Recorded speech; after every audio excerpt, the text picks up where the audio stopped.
የለም። ማን ያስቀመጠው? ቤቲ ናት።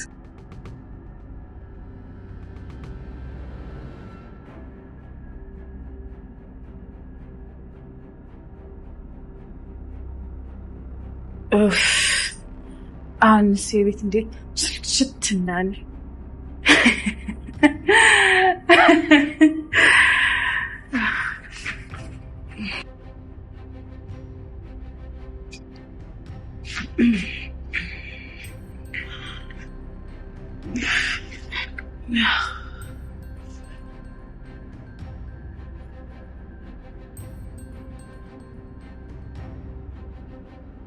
ቤቲ የምረዳሽ ነገር አለ?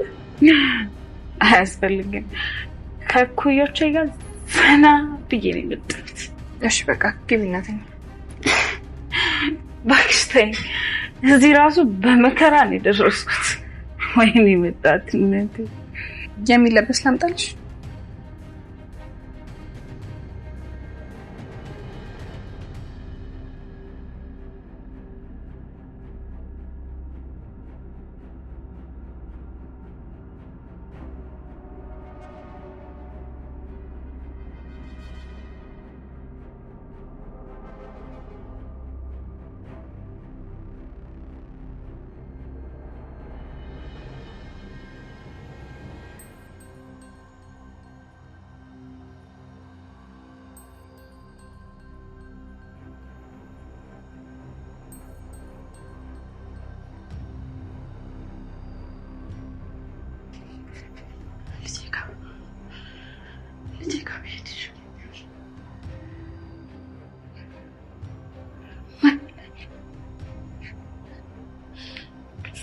ጀምማ ሰጥልኝ ለቴጋቢ ይሻለኛል። አፈሩስ ብገባ ይሻለኛል። ጀምማ ይበላኝ።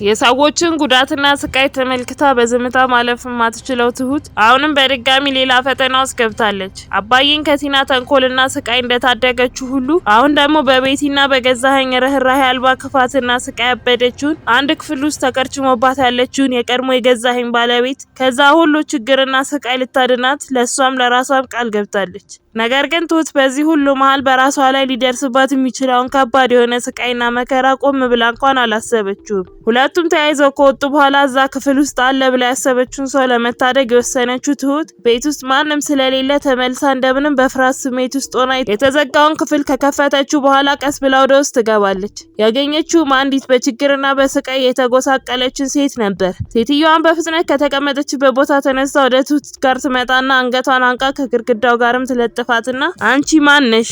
ልትገይኝ ነው? አሁን ልሞት ነው ብላ በኃይል አንገቷን ታንቃታለች። ትሁት በዛን ሰዓት እየተፈጠረው ባለ ነገር በፍርሃት እንዲሁም በጭንቀት ስሜት ውስጥ ነበረች። ሴትዮዋም የትሁትን አንገት ለቃ በፍጥነት አንድ ጥግ ላይ ሄዳ ትቀመጣለች። ትሁትም እንደለቀቀቻት በድንጋጤ እየተደናበረች ትወጣና በሩን ቆልፋ ያገኘችበት አስቀምጣ በሐዘን መሬት ላይ ተቀምጣ ስቅስቅ ብላ ታለቅሳለች። ከትንሽ ቆይታ በኋላም የቤቱ አዲስ እመቤት የሆነችው ቤቲ ወጥታ ሄዳ ከነበረችበት ቦታ ተመልሳ ትመጣለች። ቤቱ ክፍት ስለነበረም ሶፋ ላይ ተቀምጣ ትሁትን መጣራት ጀምራለች። ትሁት እንደመጣችም ቤቲ ትቀጥልና ምን ሆነሽ ነው? አልቅሰሻል እንዴ ብላ ትጠይቃታለች። የትሁትን የቀሉና ያበጡ አይኖቿን ተመልክታ ትሁትም ነገሮችን ለማስቀየስ እየሞከረች አረ ምንም አልሆንኩም አጎቴ እኮ ትንሽ ስለታመመ ነው ትላታለች። ቤቲም አብረን እንመለሳለን ብዬሻል ነበር እንዴ ብላ ስትጠይቃት ብልሃተኛዋ ትሁትም የሱ መታመማይቺ በጣም ከፍቶኝ ስለነበር ዝም ብዬ መጥቼ ተኛው ብላ ስትላት ቤቲም ቀሰቀስኩሽ እሺ በቃ አሁን ሂጂና አረፍት አድርጊ ተኚ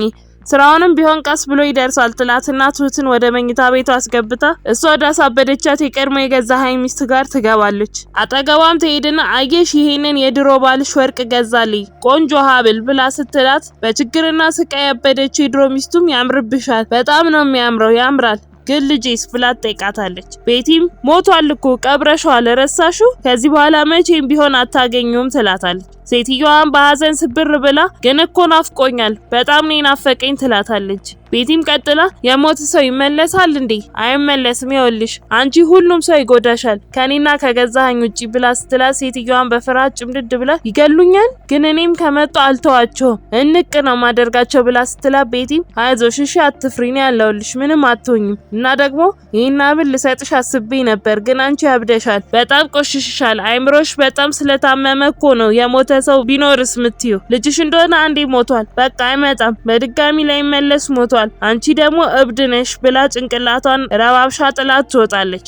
የዛኑ ቀን ማታም ገዛኸኝ ከስራ መጥቶ ሶፋው ላይ ተቀምጦ ባለበት ቤቲ ትመጣና ለገዛላት ሀብል አመስግናው ውጪ ራት የመብላት ሀሳብ ታመጣለች።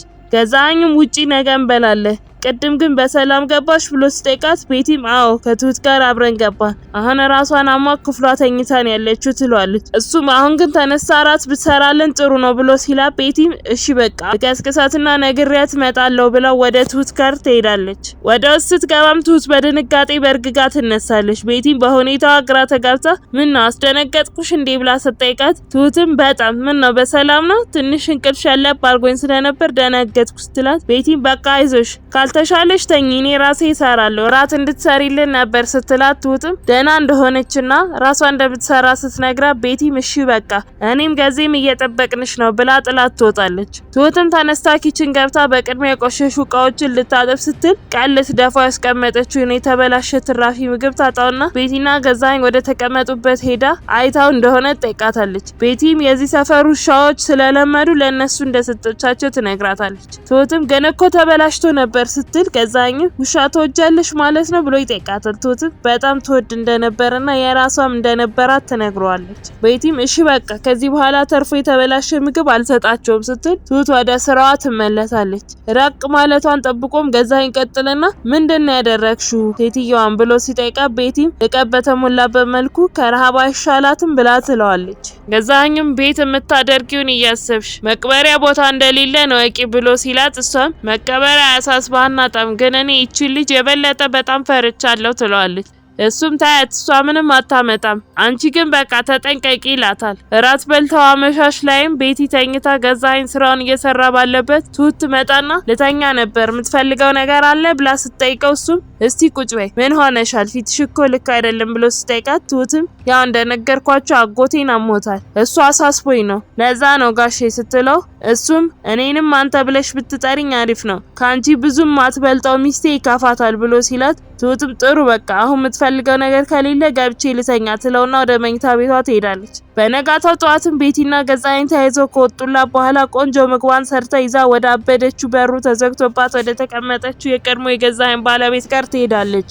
ቀጥላም ቆንጆ ምግብ ነው ያመጣሁልሽ ስትላት ሴትዮዋም አረ በመርዝ ልትገይኝ ነዋ ትላታለች። ትሁትም አረ እንደዛ አይደለም ቆይ እንደውም ጎርሼ ላሳይሽ ትላትና ቀምሳ እሷንም እንድትበላ ታደርጋታለች። ትሁትም ሁኔታዋን አይታ አዝና ስቅስቅ ብላ እያለቀሰች ወደ አባዬ ጋር ትሄዳለች። ስላለው ስለ ሁሉም ነገር ትነግሯለች። አባዬም ለፖሊስ አመልክታ ጥላቸው እንድትጠፋ ቢመክራትም ነገር ግን ትሁት በፍጹም ሊሆን እንደማይችል ምክንያቱ ደግሞ ተያዥ የሆንከኝ አንተ ስለሆንክ ትለዋለች። አባዬም ትሁት የችግር ውስጥ ራስሽን አትክተቺ ግን ምናልባትም አንቺ ለሷ ከፈጣሪ የተላክሽ መልአክ ልትሆኚም ትችያለሽ ግን ቢሆንም ራስሽን ጠብቂ ብሎ መክሮ ወደ ቤት ይሸኛታል። አቤት ሄዳም ሁለቱም ባሉበት ትሁት ቁጭ ብላ ቡናዋን እያፈላች በመሃል ገዛኸኝ ቤቲን የዛኛው ክፍል ቁልፍ ስጪኝ ብሎ ይቀበላታል። ቁልፉንም ይዞ ወደዛ ክፍል ይሄዳል። ወደ ክፍሉ እንደገባም በተመሳሳይ አዲሷ ሚስቱ እንደምታደርገው እሷም ማስጨነቅና ማስፈራራት ይጀምራል። ለምን አበድሽ? ንብረት በስምሽ ስለነበረ የልጄ ነው አልሽ ከዛ እኔም ቆንጆ ሚስት አገባው እሱም ሞተ አንቺም አበድሽ አሁን ላይ አንቺም እየሞትሽ ነው እድሜ ለኔ ተሸክሜ እየቀለብኩሽ ነው አርፈሽ ከኖርሽ ካልጮሽ ሁሉም ጥሩ ይሆናል ብሏት ይወጣል። በነጋታውም እንደተለመደው ትሁት ምግብ ይዛላት ትገባና አይዞሽ እሺ እኔ እነሱ ሳይኖሩ እየመጣው አበላሻለሁ አጠጣሻለሁ እሺ እኔ ቃል እገባልሻለሁ ስትላት ሴትዮዋም እኔ ቃል አላምንም ይቅርታ ልጄ ለራሱ ዋሽቷል ደግሞ ሰውየው ለራሱ ካየን ለጅብ ነው የሚሰጠን ስትላት ትሁት ምርጫ የለሽም እመኚኝ ማታ ምንድነው ያለሽ እኔ አድንሻለሁ ቃል እገባልሻለሁ ሰሞኑንም ልጅሽ ጋር ወስድሻለሁ አንቺ ብቻ መልሽን አድርጊ ብላ ትመክራታለች። አመሻሹ ላይ ገዛኸኝ ከስራ ቤት ገብቶ የክፍሉ ቁልፍ እንድትሰጠው ይጠይቃታል። ትሁትም ከኪሷ አውጥታ ትደብቅና አጥቼዋለሁ ያስቀመጠችው ደግሞ ቤቲ ናት ትለዋለች። እሱም በንዴት ጥሏት ይሄዳል። በዛን ሰዓት በእነቤቲ ክፋት ስራ ያበደችው የቀድሞ የገዛ ሚስት ወደ ልጄ ጋር በሄድ ይሻለኛል ብላ በተነጠፈላት አንሶላ ራሷን አንጠልጥላ ለመግደል መሞከር ትጀምራለች። ገዛኸኝ ከሄደ በኋላ ቤቲ በሩን በርግዳ በስካር እየተንገዳገደች ወደ ቤት ትገባለች። ትሁትም እሷን አስተካክላ ወደ ሴትዮዋ ጋር ለመግባት በሩን መክፈት ትጀምራለች። በቀጣይ ምን ይፈጠር ይሆን? ሀሳብ አስተያየታችሁ ኮመንት ላይ ጻፉልን። የምንለቀው ቪዲዮ ለብዙ ሰው እንዲደርስ ላይክ እንዲሁም ሼር ማድረግ አትርሱ። ቪዲዮ ስንለቅ በፍጥነት እንዲደርሳችሁ የደወል ምልክቱን መጫን አይርሱ። በቀጣይ በሌላ ክፍል እስክንገናኝ በሰላም ቆዩ።